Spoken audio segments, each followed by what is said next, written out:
It's a funny place to be, stuck in a seemingly mundane world with an inner knowing that the universe is so much more than our mortal minds can comprehend. Yet we all have the capacity to know peace and our oneness with the wholeness of life. And through these interviews, discussions, and reflections, it is my intention to share this possibility. I'm Ryan Kurczak, and this is the Kriya Yoga Podcast. We're going to talk about Samadhi more specifically. And again, in my experience, Samadhi happens naturally once Dharana and Dhyana are performed correctly over a long period of time. So we're going to use some descriptions here to help you understand the process, but ultimately it is the consistent application of everything that we've talked about up until this point which will give you the direct experience of Samadhi, which is the most important thing. Now, in the past, I've not put too much attention towards the third chapter in the Yoga Sutras of Patanjali, because I didn't really care about the strength of an elephant or becoming invisible and all these soul powers. But it's in this third chapter where the practice of sanyama is essentially explained. And sanyama, being the internal process of yoga, is a combination of dharana, dhyana, which results in samadhi. And we have to remember that yoga is the ending of the fluctuations in the changes of consciousness. The ending of the fluctuations in the changes of consciousness. And the term for consciousness is often used in Sanskrit, chitta.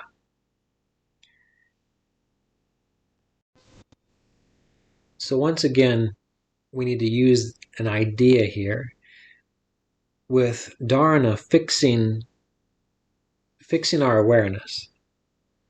Imagine that your mind is thinking about 20 different things.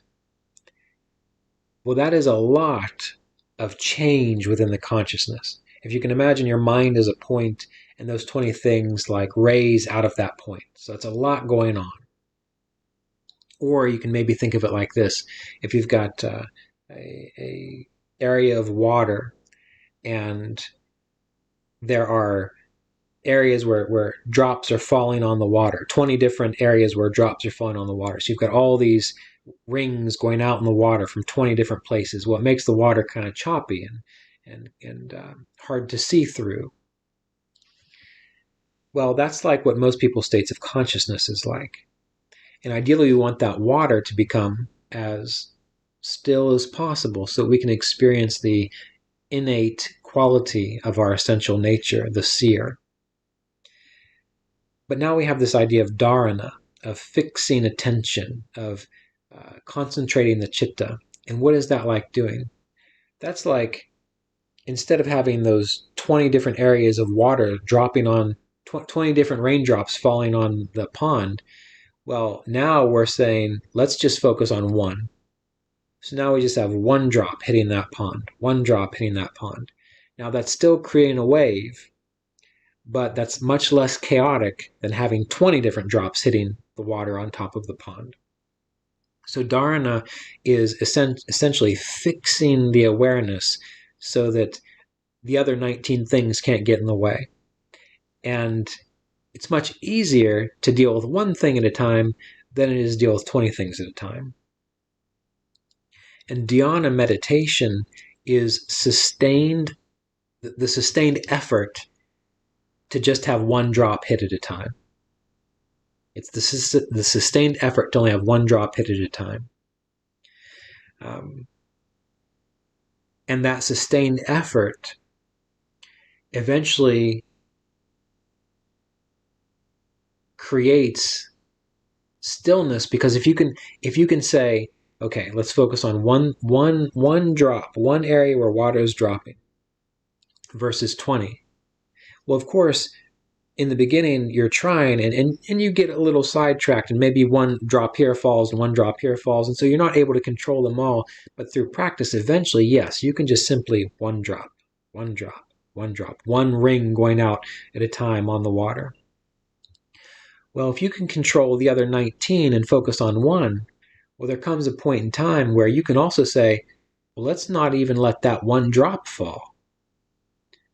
And yes, you might mess up and a drop accidentally falls, but you can hold it again. And then more minutes go by, and in the time in between those drops, those distractions, the water becomes still, the water becomes calm, and you have those momentary experiences of, oh, I can see the bottom of the pond now, or I can see my deeper nature. I hope that this example makes sense to you. I can see it in my mind, but I know sometimes what I see in my mind doesn't always translate into what other people understand. But I think it's an easy one to use. So samadhi occurs when the stillness comes in. And from a lower perspective, they say that samadhi occurs when you are aware of nothing else but that which you are concentrating on. And I'm sure you've had these experiences, maybe in meditation, but you've probably had these experiences at other times. For example, I know sometimes when I play music, or sometimes when I'm doing something that requires like a lot of attention to detail, or if I'm doing something, I'm trying to build something and I don't want to cut off my fingers or put a hammer through my hand, I'm really focusing. Well, in that moment when you're really focusing, you are not aware of anything but what you are doing. And what happens when you are not aware of anything but what you are doing is that you lose your sense of identity. Meaning, in that moment, I'm not thinking about my name being Ryan. I'm not thinking about who I'm in a relationship with. I'm not thinking about what I like and what I don't like. I'm not thinking about anything. I am devoid. I am the false self is not there. And again, that is an unconscious way of experiencing it, because you're just doing normal everyday things. But there are times in your life where you are not aware of the false sense of self, the personality, the mind, and the body. And in meditation, you begin to train yourself to go into that state through Dharana and Dhyana, because when all you are focused on divine love, at the exclusion of everything else, well, if that's all you are aware of is divine love, you're not aware of the little you who is trying to think about it. All that's there is the concept, the feeling, the experience of divine love. And in a way, this is a lower form of samadhi, because you are using something, you are using the support of something to transcend the false sense of self. You are using something to transcend the false sense of self. And you have to start there. Just like the example of trying to keep the 20 different raindrops from falling. If you can get just one to stop falling, well, it's already implied that if you can just focus on one, you kept the other 19 from falling. Well, eventually you can also stop that one, because if you can stop 19, well, sure enough, you can stop one. In the same way that through the consistent, repeated practice of focus, of giving your awareness so fully to something that you're aware of nothing else, not even who you have remembered yourself to be, well, there comes a point in time where you can just consciously decide to let go of that without the need to focus on anything else. It's as if you can just let it go and abide there in that state of stillness, in that state of clarity. And that's when you're really starting to move into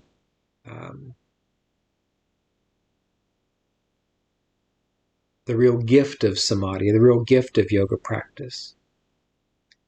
When you are practicing the Om, listening to Om, well, when you're listening to Om, you're so engaged in, was that it? Oh, what's that? Listening deeper into the sound, hearing the vibration, and letting that absorb your awareness. When you reflect upon it, usually later on, you recognize that you weren't thinking about you, the small sense of self, the name, the form, the personality.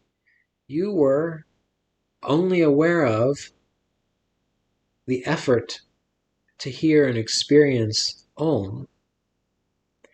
And it takes time to develop. It takes time to develop that capacity, but there does come a point when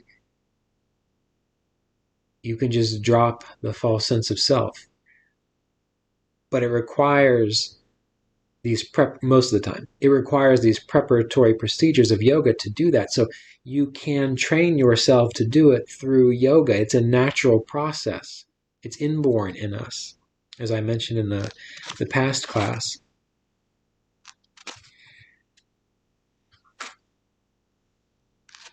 Now, I'm going to describe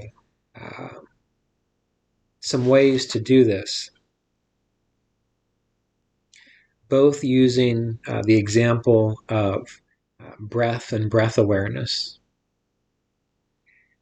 as well as mantra. And we will also describe it through contemplation, contemplative practice.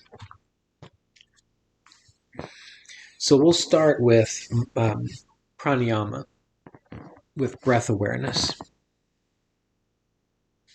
And we'll start with a very simple practice of alternate nostril breathing. And a very generalized way of doing this is to start with the physical aspect of the process, move into the subtle aspect of the process, and then let it go. And hopefully, as I explain these very general stages with pranayama, with mantra, and with contemplation, you'll see the mechanics behind each one. So the mechanics apply to all of them. Meaning the mechanics are the same whether you're doing breath awareness, mantra, or contemplation. But the stages, the steps have to be followed in order to follow or to experience what is described in the Yoga Sutras of Patanjali. So on your own, what I'm going to encourage you to do is practice alternate nostril breathing. And the first stage is simply to be aware of the sensation of the breath of the air as it moves in through the nostrils. So I inhale. I can feel the breath moving into the nostrils. I can feel my chest expanding. I exhale. I can feel the breath moving out of my nostril. I can feel my lungs doing the opposite of expanding. I inhale. I exhale.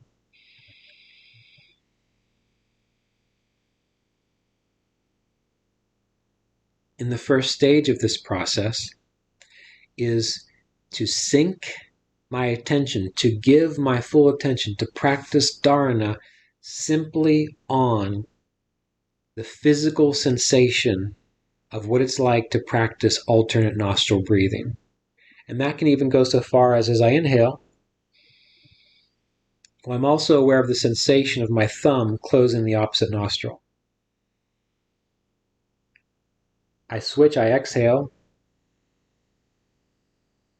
And as I exhale, I feel the breath coming out of the nostril. I feel my lungs moving. I feel my chest moving. I also feel the sensation of my finger closing the opposite nostril. And I keep going. And what I'm doing is I'm starting to practice Dharana, focus on the physical sensation of alternate nostril breathing. What does the body feel like when it happens? And other distractions may come in, thoughts may come in, emotions come in, but your goal is to just keep bringing your awareness back to, what am I feeling? What is the physical sensation of doing this process? And I'm going to encourage you to do that for about 5 minutes. And after 5 minutes, keep going and see if it's just easier for you. Have you already gotten into the groove, the momentum of, now you can just feel it. You don't have to tell yourself, feel the breath, feel the chest, feel the movement of the air. Do you notice how it's easier for you to simply hold your awareness on those sensations? And what you're doing there is the first 5 minutes, you are using your mind to say, all right, feel the breath. What does the breath feel like? And you can even say, the breath feels cold flowing in. You exhale. The breath feels cold or warm flowing out. You can even say, the tips of my finger feel cool on my nostril. You can say these things in your mind because all of that is keeping you focused on the process. And then you're going to experiment to see how easy is it for you for a few minutes to continue without having to tell yourself to think about it. How easy is it for you to just simply experience the feeling without distractions? That's like taking the train wheels off for a little bit. And that is a focus on the physical, the real gross aspect of the process. And then you're going to experiment with, now you're going to continue breathing, but you're going to let your hands down. And now you're going to imagine that you can feel the subtle sensations, meaning now you're not doing it with your hands, but now as you inhale, you put more focus on the left side as you inhale, and you can imagine, feel that you can sense prana, life force, flowing into the body. What would that feel like if you weren't so caught up in the physical aspect of doing it, but now you're going into the more subtle of, okay, now life force is flowing in through the left side. And you exhale. Now you feel, you imagine, what would it feel like if you could experience life force flowing out through the right side? And you inhale, the sense of a field or a flow of energy flowing in through the right side. You exhale and you feel now that it flowing out through the left side. And you might even go so far as to not just pay attention to the sensations of the breath coming into the nostrils and going out of the nostrils. You might even give your awareness to the right side of the body as you inhale, as though life force is flowing into the right side of the body on the inhale. And life is flowing outward through the right side of the body on the exhale.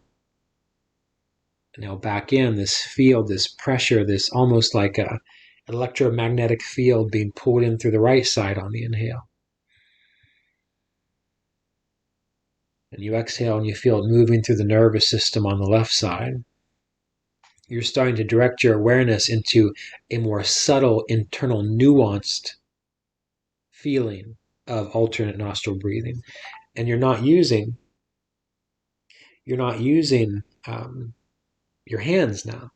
You're just feeling the subtle flows into the left, out through the right. In through the left, out through the right. And you might use words to say, I feel a power, a force coming in. I feel a pressure, a power, a force flowing out.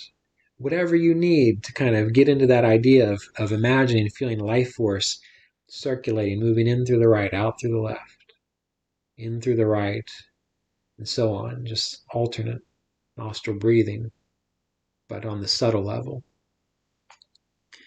And then after about 5 minutes of that, you just want to let the breath happen naturally and observe. And what you'll probably find is, just like as I described in the previous class, when you've heard a song and it just kind of stays in your awareness after it's done, after about 5 minutes of focusing in this way, you let it go, and you might even notice that it's happening naturally, that just by breathing, that pattern has been established. And you can even on a subtle level continuously feel. Might be a little harder, but it just happens a little naturally. And you'll do that until it kind of fades away, because usually what happens as you practice this is that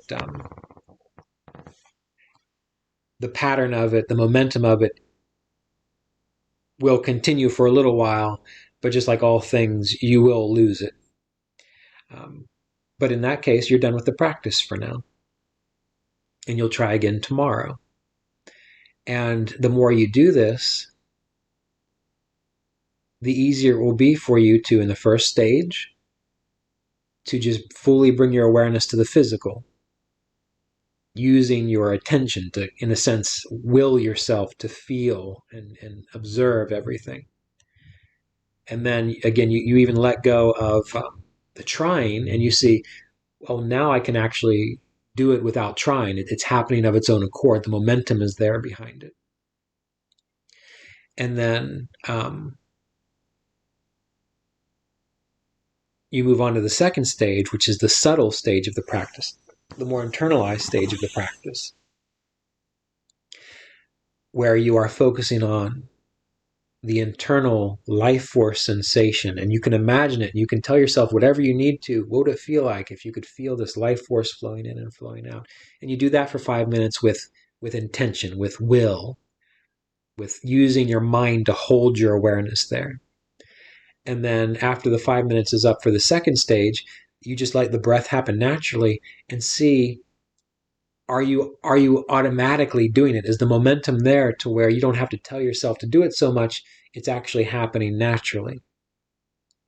And that is how you are beginning to focus and concentrate and then move into a meditative stage with momentum. And as time goes on, as you get better at it, what you'll find is you will eventually get so good at it that once you have set the pattern and then you stop using the will and the intention, that the pattern continues on for quite a long time. And eventually you will just simply have a samadhi experience with the breath, where all you are aware of, you are not aware of you. You're not aware of your little self trying to do this. It's like you enter into a natural rhythm. And it's just as though you are, all that exists is this movement of the rhythm of the life force coming in through one side, going out through the other side, coming in and going out. But you are there, you are awake, you are watchful, you are present. And this is a great practice to explore. And this is why I love alternate nostril breathing. So many people think it's just this throwaway technique that you just do because the yogis tell you it'll balance the hemispheres of your brain and your nadis. But it can be a very profound access point to Dharana, Dhyana, and Samadhi, or Sanyama, on this cycle of breathing. So experiment with that. Write these steps down and try to incorporate them in your practice for a long time, for at least a few weeks. You can do this with a mantra. It's very simple with a mantra. And I would encourage you to pick a mantra that you like. And I encourage you to pick a mantra that you know what it means.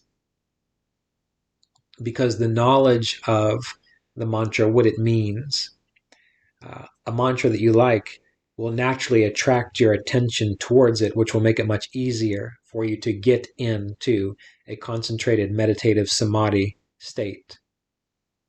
So pick a mantra and start by saying it out loud. I'm just going to use Om Namah Shivaya. I'm going to use a particular pattern of Om Namah Shivaya. Om Namah Shivaya. Om Namah Shivaya. Om Namah Shivaya. This is an example. You can use whatever mantra and pattern you like. I would recommend this one for our purposes now, since you know how it goes. And I would recommend chanting it like this for 5 minutes out loud, doing your best to sink your full attention on it.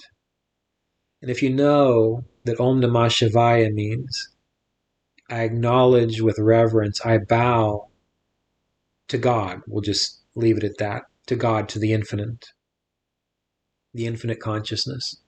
Then as you chant the mantra, as you focus on it, you can imagine, what if you were in the presence of God, of the infinite consciousness, and you felt that sense of honor and devotion? What would it be like? So you're engaging all of you to do this. And you do it out loud.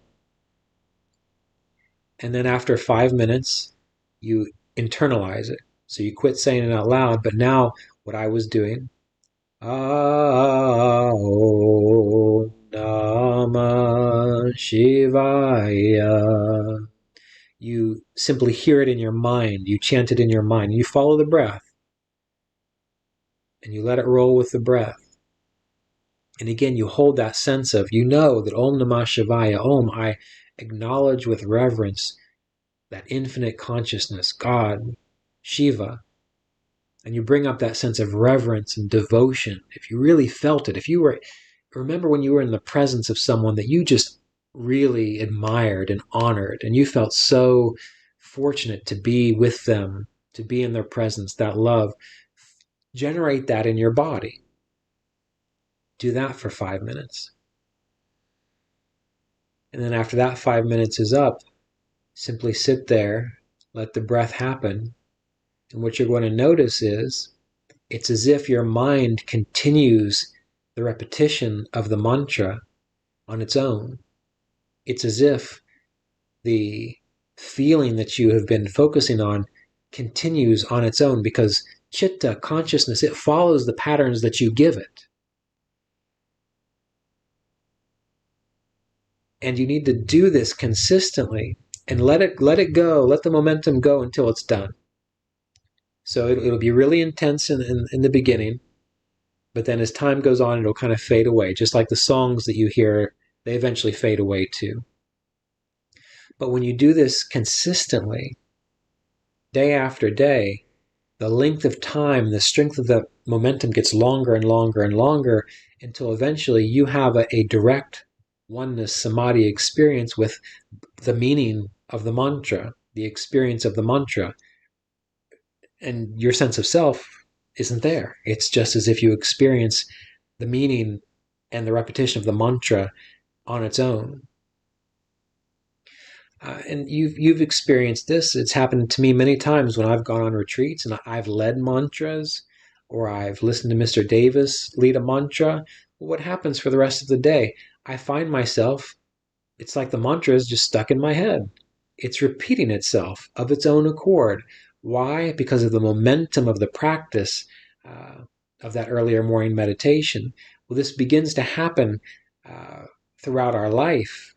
That stillness, that clarity, we begin to create that groove of experiencing that stillness and clarity, and then the echo of it, the momentum of it, gets longer and longer and extends more and more through our life, until we realize that our innate nature is actually samadhi. It is actually stillness. So you can do this with a mantra. You can do this with something you're going to contemplate.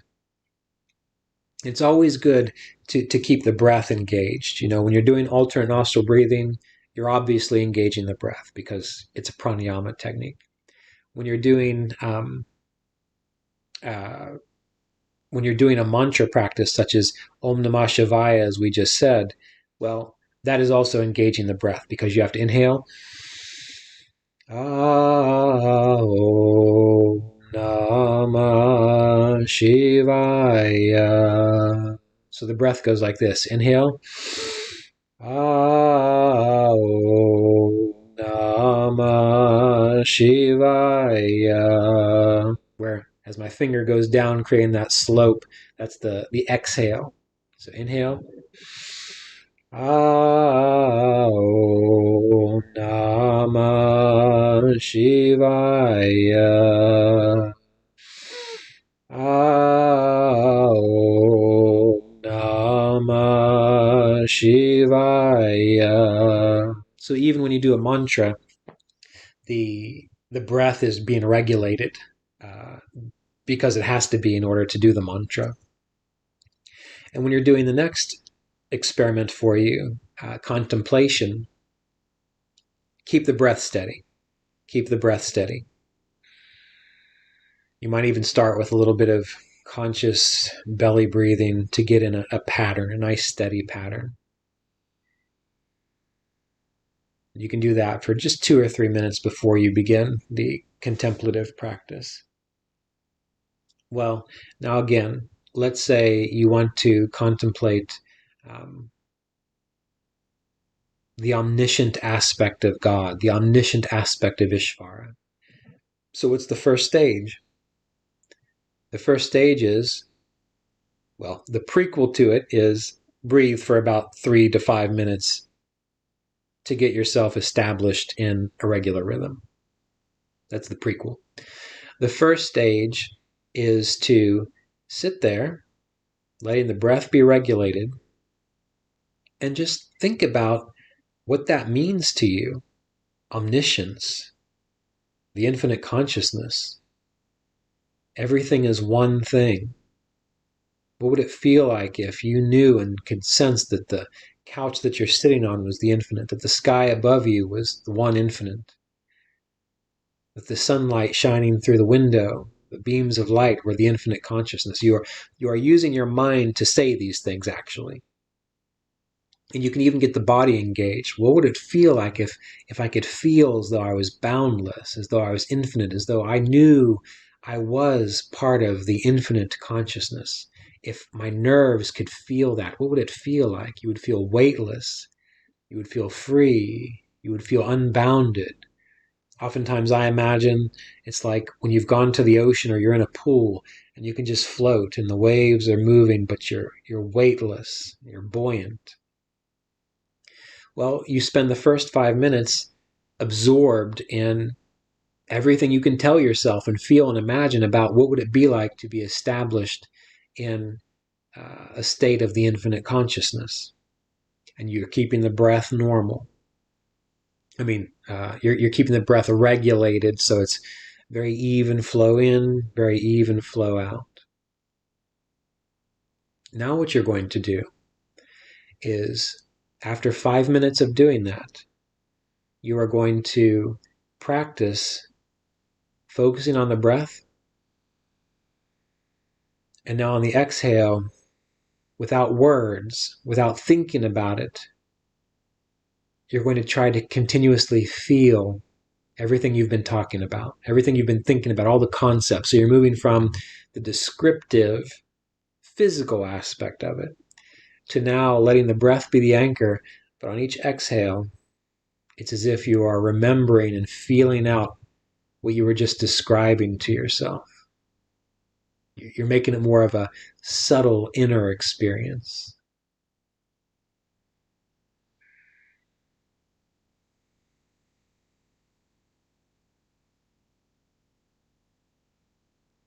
And you'll notice that the more you do this, the momentum of, in a sense, perceiving, recognizing, the feeling, the experience of the infinite, over time becomes easier and easier, and it happens more naturally. You don't have to talk yourself into it so much anymore.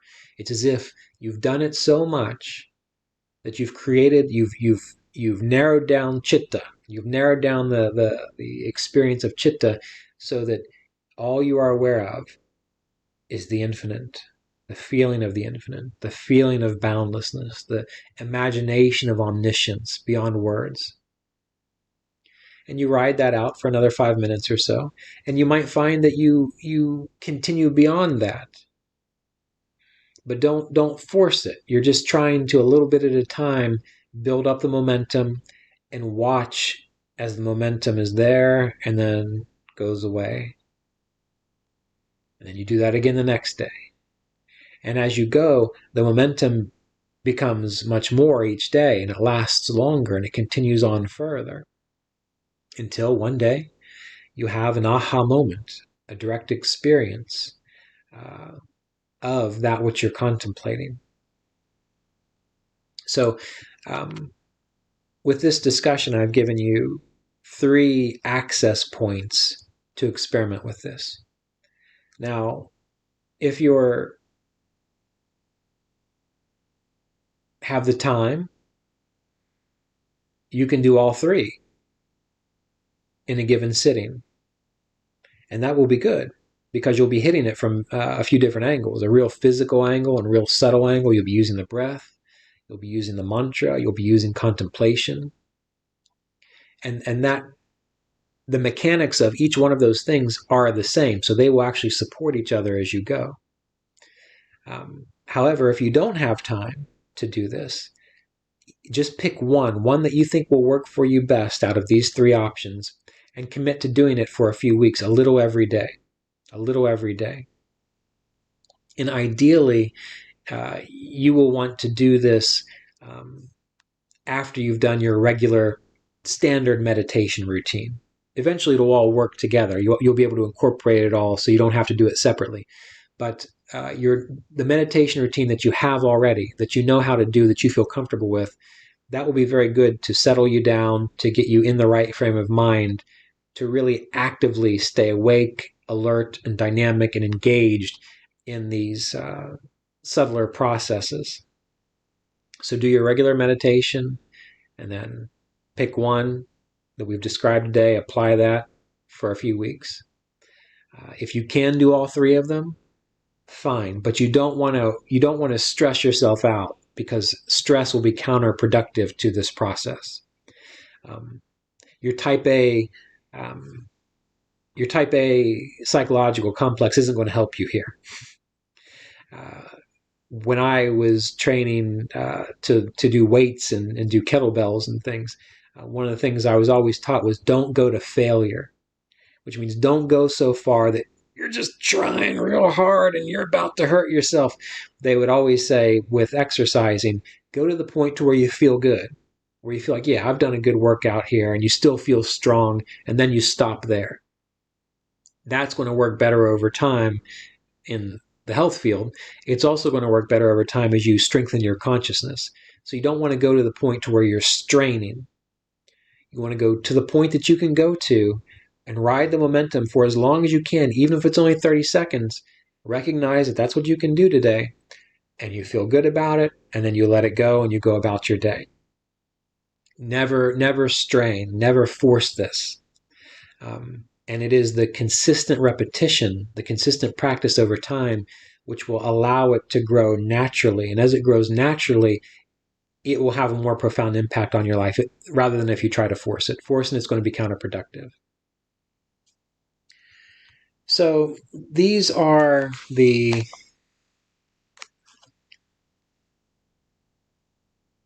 this is the general umbrella methodology of developing the capacity to practice Dharana, Dhyana, and Samadhi.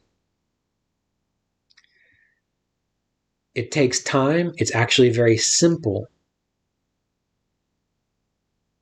And you see, if you've attended to the previous processes, it'll be much easier for you. Because we talk about non-attachment as in letting go of the stuff that could distract you. Well, non-attachment is also very good, because if you've already started to cultivate non-attachment, well, you're also going to be able to do this without attachment to the results. I mean, you're not going to get frustrated, because when you're prone to be frustrated, you're prone to push too hard and you're prone to mess up. But if you just do a little every day without attachment to the results, you will see it will happen easily. When I learned music, I used to get really frustrated with myself. Why can't I play it right? And I would force myself to just keep trying and keep trying. I never really learned it very well. But when I realized, oh, you know what? Today I'm going to sit down for a half an hour and I'm going to do my best to study what that music says. And I'm going to try to play it on my guitar. And maybe I'll get good at it. But it's the how would I say it? I familiarized myself with it for a half an hour, which means tomorrow I'm going to be more familiar with it. And the next day, since I familiarized myself with it in 2 days in a row, the third day I'm going to be even more familiar with it. And the more familiar I get with a piece of music, either that I can hear or that I can see, the easier it is for me to actually play it. So it's in the familiarizing yourself with the experience, even if you can't do it very well at first, that in time, one day, and this has been my experience with music, maybe it's 60 days later, I'm like, oh, that was really hard. I thought it was going to be impossible. But familiarizing myself with it a little bit every day, on that 60th day, I was so familiar with it that I could just do it. Well, the same is true for this process. It's really simply about familiarizing yourself with what's going on, staying engaged in the process, not worrying about the results, because the more you familiarize yourself with it, you can't help but not do it right eventually. It's just the nature of how it works. And that is the law, I guess, that yoga is tapping into. The law, the tendency of chitta works that way. That's how chitta works. The more you familiarize yourself with a state of consciousness or a practice or an activity like playing guitar, the more familiar you are with it, the easier it is for chitta, for the consciousness to just become it. So that is why strain doesn't help, because the more you strain, what are you familiarizing yourself with? You're familiarizing yourself with strain. And so then it becomes easier for you to strain and to be frustrated. That's why we have to avoid strain and frustration while still every day just doing a little bit, trying a little bit, exploring a little bit. When you strain and when you become frustrated, all you're doing is telling chitta, hey, get in the pattern of being strained and frustrated. So this needs to be a process that you are innately interested in, that you are curious about, that you have patience with, and that you will simply do every day, no matter what. And the ego doesn't like that. The false sense of self doesn't like that, because it wants to say, see what I accomplished, see how great I am. And that's where spiritual arrogance comes in. And that's why no one makes any progress when they're spiritually arrogant. Because that's just another way of strengthening the false sense of self. And our purpose with this whole practice is to learn that there is a spirit, a soul, an infinite consciousness which is not dependent upon the false sense of self. And if you intelligently apply this whole process of yama, niyama, asana, pranayama, pratyahara, dharana, dhyana, and samadhi, if you apply it year after year with curiosity, without frustration, without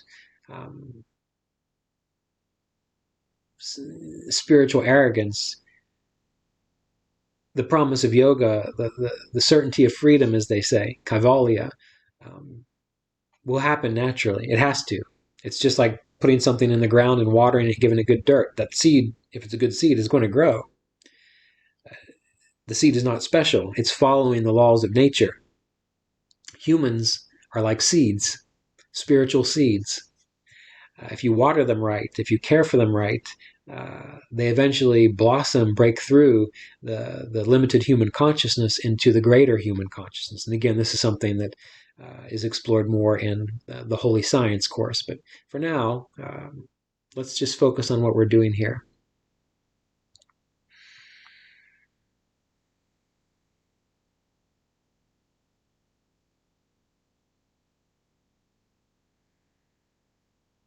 I'm just reflecting to see if there's anything else I could share with you about this process. But when you get to this stage, it really is more about your practice than it is about anything I could say.